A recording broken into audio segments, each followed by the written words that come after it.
네, 오늘은 원철치 첫 예배입니다. 지난 주일날 필그림 선교교회에서 파송을 받았고 오늘 첫 예배에 많은 분들이 또 함께 해주셔서 참 감사하고요. 먼저 하나님께 우리 영광의 박수 올려드리도록 하겠습니다.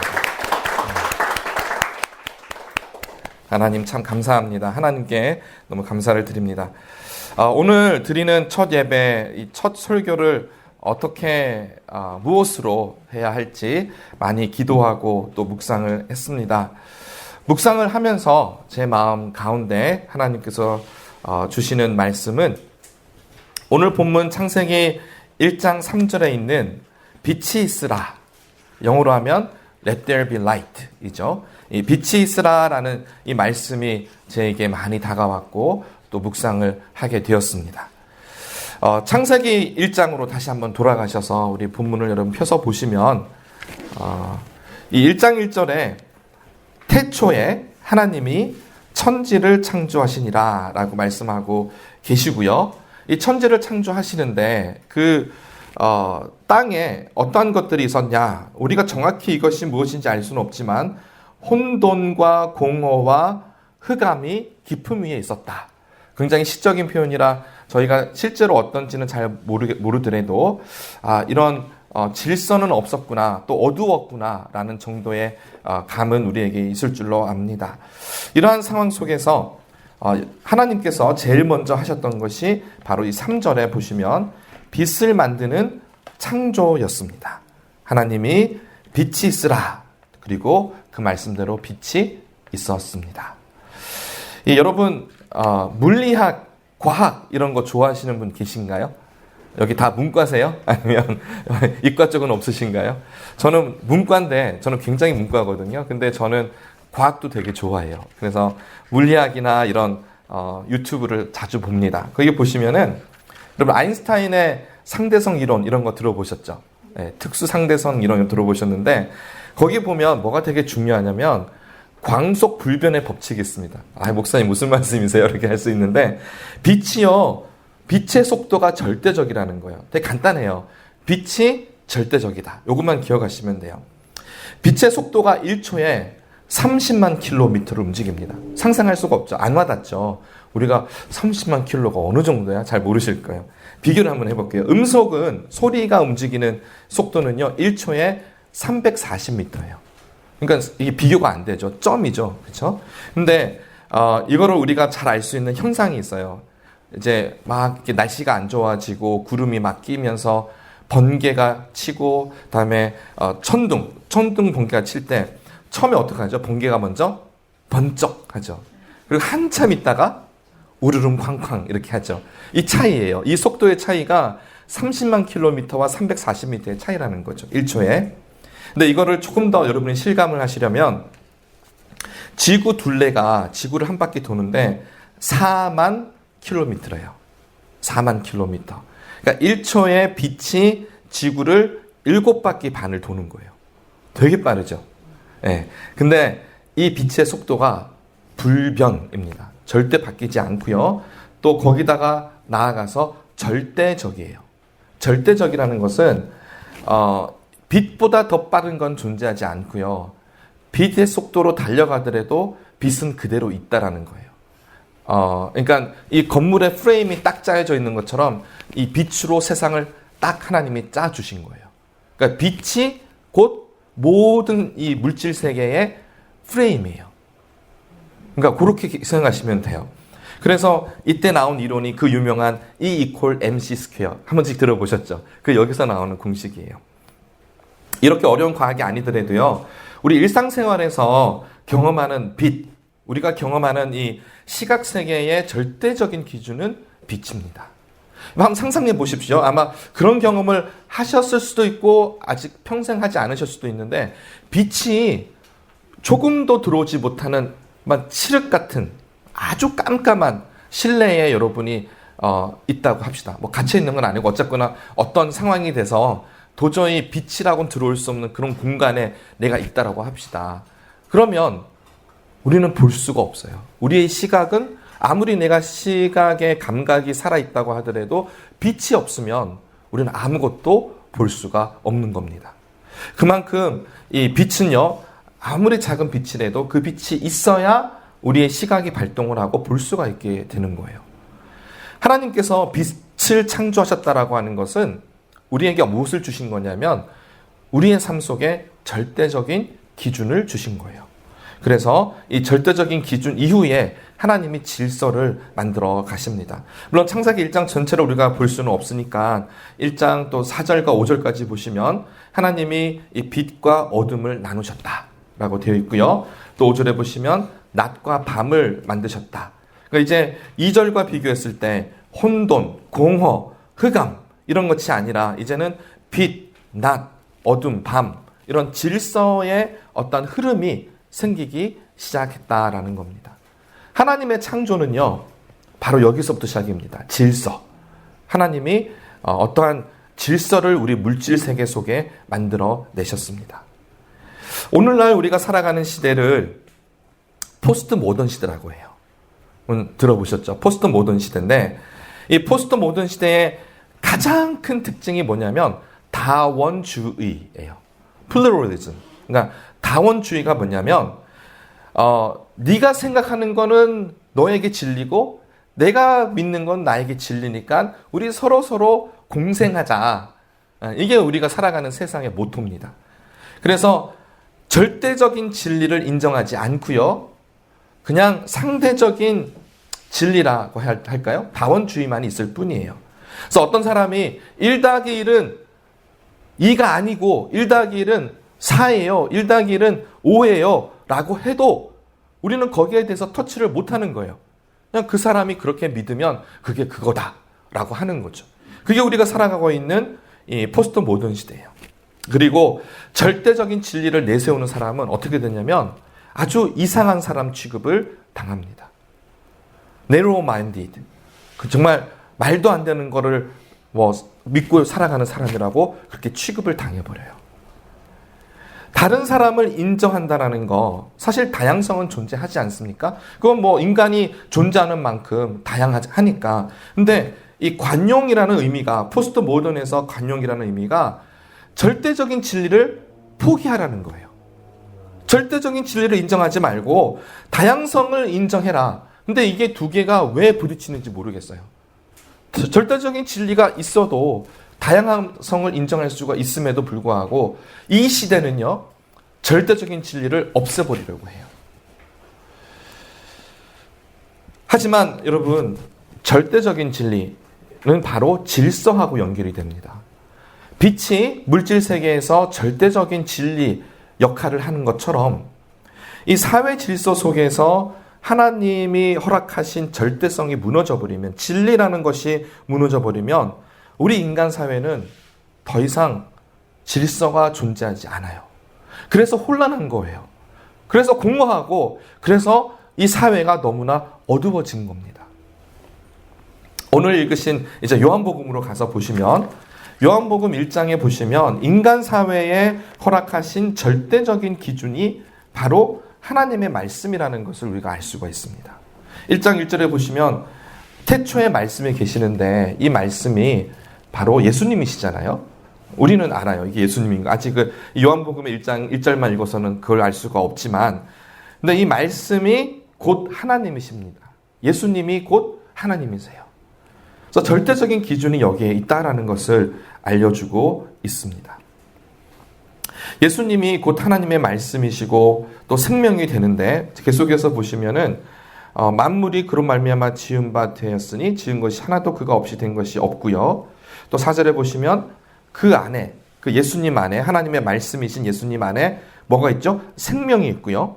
또 이 생명이 어떠한 기능을 감당하냐면 사람들에게 빛이 된다라고 되어 있어요. 그러니까 예수님은 하나님의 말씀이시자 생명이시고 또 생명이시자 사람들에게 빛이 됩니다.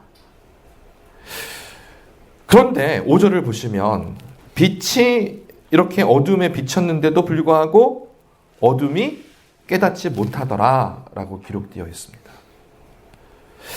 2022년, 벌써 2년 전인데요. 2022년 6월 24일에 시애틀에서 발생한 한 사건이 있었습니다.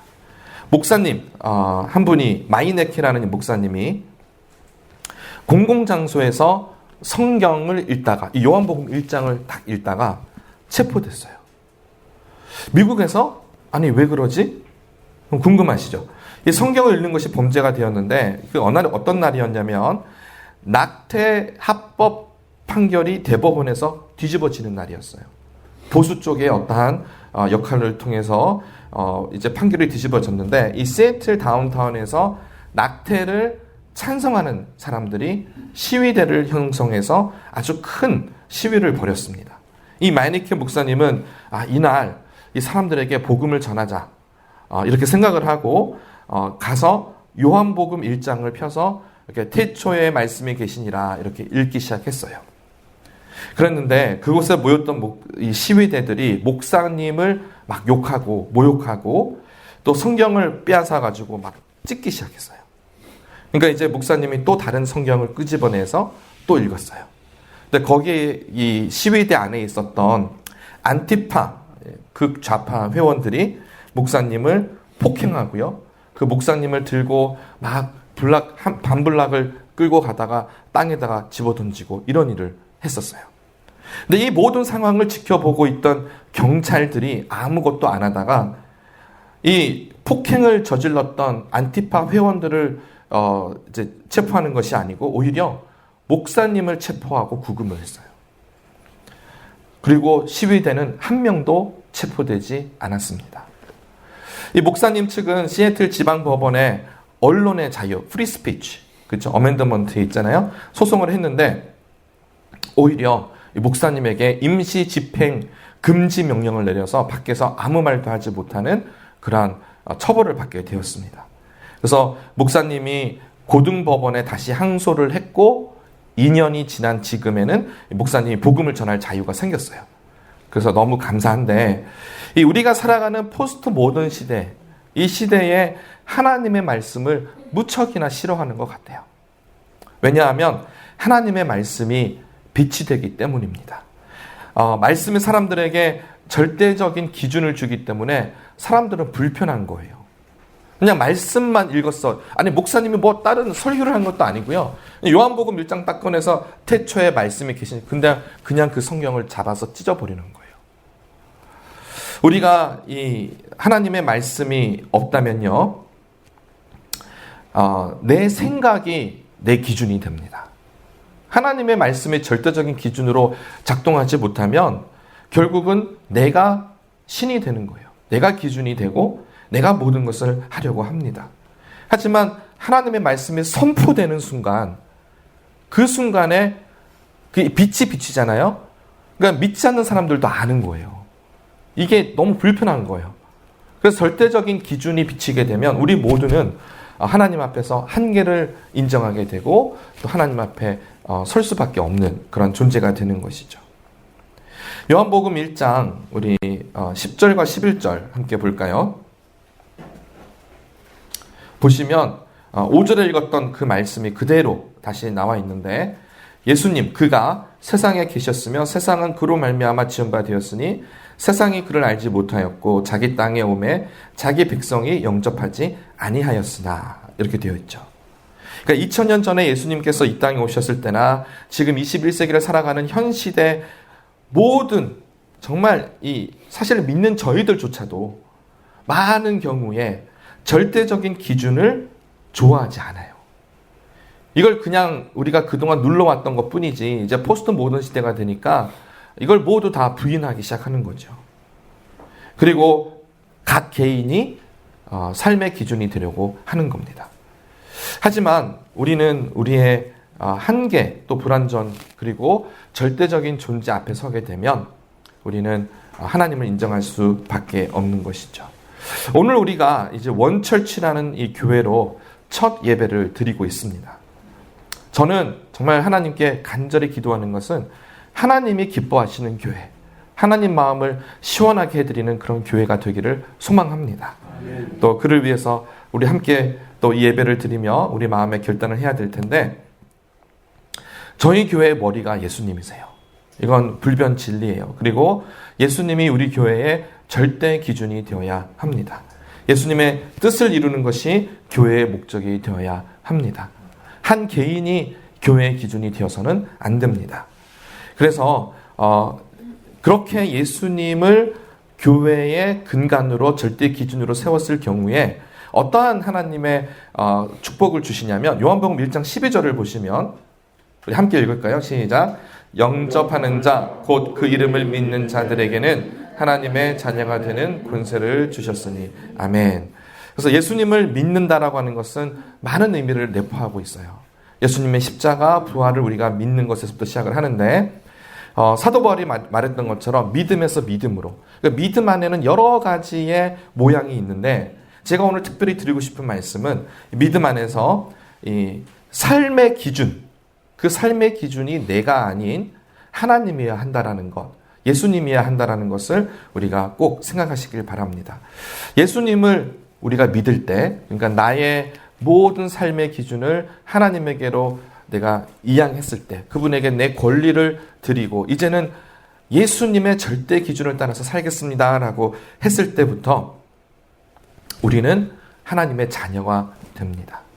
여러분, 우리 자녀들이 자라면 물론 자기만의 독립을 하는 기간을 거치면서 어른이 되지만 자녀들이 어릴 때에는 그 자녀에게 부모님이 절대적인 삶의 기준이 됩니다. 우리가 하나님의 자녀가 된다라고 하는 이 정체성은요, 하나님의 권세이기도 하지만 사실은 하나님을 나의 절대 기준으로 인정하겠다라는 거예요. 그리고 하나님이 나의 아버지가 되시는 거죠. 그리고 교회의 기준은 바로 여기에 있습니다. 우리 13절, 14절을 쭉 눈으로 한번 읽어보시면 여기에서 예수님의 성육신에 대해서 또 말씀하고 있어요.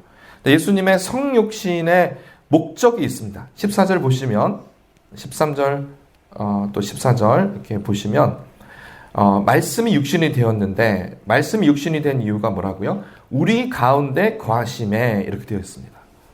예수님이 이 땅에 오신 이유, 우리와 함께 하시기 위해서입니다. 그래서 예수님의 이름이 있지 않습니까? 예수님의 또 다른 이름, 임마누엘, God with us, 하나님이 우리와 함께 하십니다라는 이 이름처럼 예수님이 이 땅에 성육신 하신 이유는 우리 인간들과 함께 하시기 위해서입니다. 그래서 우리 인간 세상에, 타락하에서 어두워진 이 세상에 빛으로 오셔서 우리 모든 사회에, 특별히 교회에 절대 기준으로 우리에게 서주시는 겁니다. 여러분, 저희가 어릴 때 체육 시간에 여러분 기준 혹시 기억나세요? 한국에서 교육 받으셨으면 다 아실 텐데 기준 걸리면 되게 기분 좋잖아요. 안 움직여도 되니까. 그래서 기준하면 어떻게 해요? 손을 딱 들면서 큰 소리로 기준 이렇게 하면 그 다음에 다 앞뒤 좌우로, 그렇죠? 나란히 하면 그 딱 벌려서 정말 딱딱 열이 맞춰져요. 되게 신기해요, 그렇죠? 근데 거기서 기준이 굉장히 중요한 거예요. 교회의 기준이 예수님이 안 되잖아요. 흔들려 버리고 모양이 이상해지는 거예요. 내가 기준이야 그러면 어떻게 되는 거죠? 이 열이 안 맞춰지는 거예요. 사실 여기서 기준했는데 저 끝에서 나도 기준 그러면 사람들이 누굴 맞춰야 될지 모르는 이상한 사태가 발생하잖아요.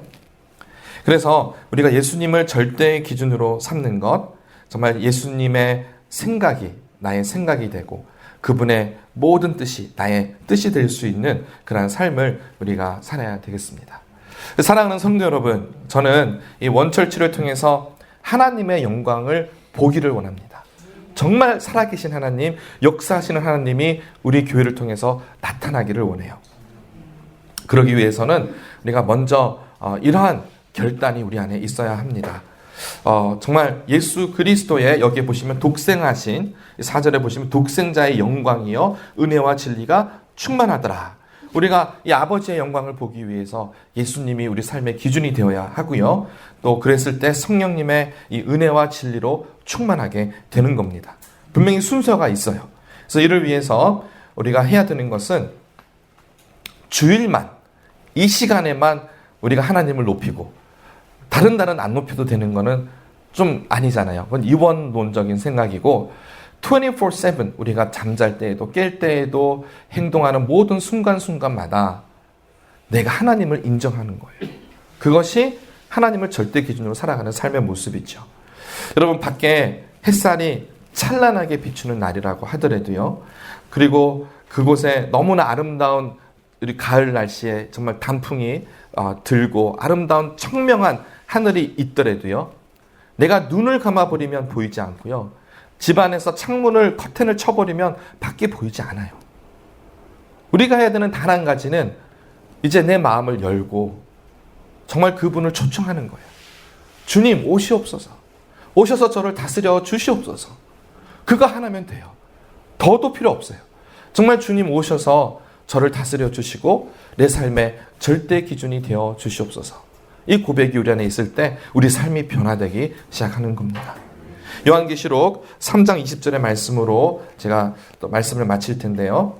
볼지어다 내가 문 밖에 서서 두드리노니 누구든지 음성을 듣고 문을 열면 내가 그에게로 들어가 그와 더불어 먹고 그는 나와 더불어 먹으리라. 정말 우리 마음의 문을 열고 예수님을 초청하는 이 시간이 되기를 원합니다. 우리 반주 남아 주시고요. 우리 시간에 반주와 함께 잠시 기도하는 시간을 우리가 가지길 원하는데요. 여러분 오늘 말씀을 들으시고 혹시 나는 아직 예수님을 믿지 않는다라고 하시는 분이 계시면 이 시간에 마음문을 여시고 삶의 절대 기준으로 하나님 저에게 오셔서 저를 다스려 주시옵소서라는 초청하는 기도를 본인이 드릴 수 있으면 좋겠고요. 또 함께 믿으시는 분이시라면 하나님께 회개하는 시간이 되었으면 좋겠어요. 하나님 그동안 제가 너무나 내 기준을 따라서 내 멋대로 사람들을 판단하고 세상을 판단했습니다. 이제는 하나님의 기준으로 세상을 보게 하시고 사랑하라 하신 아버지 하나님 참으로 사랑하는 자가 되게 하여 주시옵소서. 하나님에게 내 마음을 온전히 드리는 결단의 시간이 되길 원합니다. 정말 이 시간에 다시 한번 우리 함께 기도하면서 하나님 나아가는 시간 가지겠습니다. 우리 기도합니다.